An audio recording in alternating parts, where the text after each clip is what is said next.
मांगे हैं MSME sector की?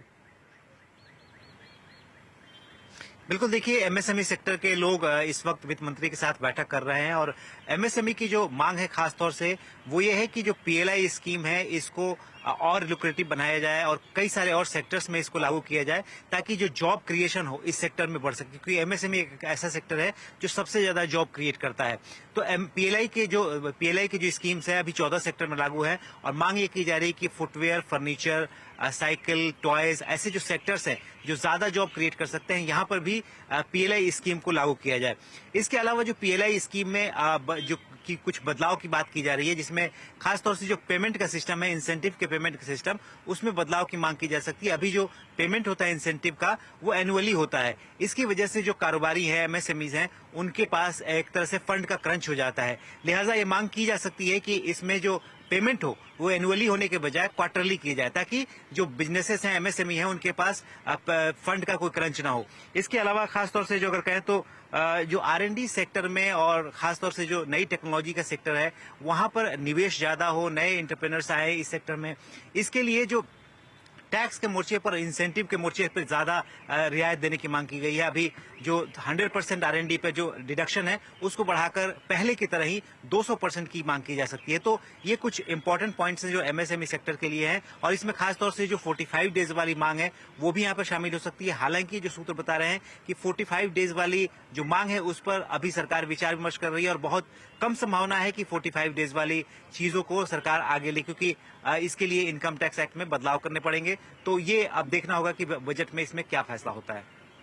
जी, ये तो बात हुई एमएसएमई की। इधर कृषि सेक्टर के लोगों से भी, किसानों से मुलाकात हो चुकी है वित्त मंत्री की। आलोक, वहां पर किस तरह की डिमांड्स, किस तरह के सजेशन आए हैं?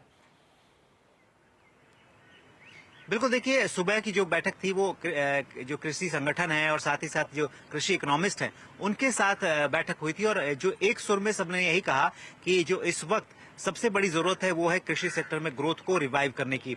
अभी जो ग्रोथ है करीब 1.4% है, जो कि काफी कम है। एक समय में ये 6.6% के आसपास हुआ करती थी। लिहाजा सरकार को पूरा फोकस कैपेक्स सरकार को इधर डालना चाहिए इंफ्रास्ट्रक्चर में, ताकि जो कृषि सेक्टर का जो ग्रोथ है उसको रिवाइव किया जा सके। दूसरी जो मांग थी वो थी कि किसान सम्मान निधि जो प्रधानमंत्री की तरफ से भी मिलता है वो 6,000 रुपए की रकम है, काफी कम है। लिहाजा इसमें बढ़ोतरी की जानी चाहिए क्योंकि महंगाई काफी बढ़ चुकी है। तो इस तरह के संगठन भारतीय किसान संघ की तरफ से की गई है। और जो बातें हैं वो कही गई है कि जो खासतौर से एग्री सेक्टर में जो स्टार्टअप्स हैं उनको बूस्ट देने के लिए जो एग्री बिजनेस स्कीम है उसकी रेट्स को 2010 के बाद अभी तक रिवाइज नहीं किया गया है। लिहाजा इसको रिवाइव किया जाना चाहिए और इसके तहत जो लोन मिलता है 10 लाख रुपए तक मिलता है, इसको बढ़ाकर 50 लाख रुपए करना चाहिए।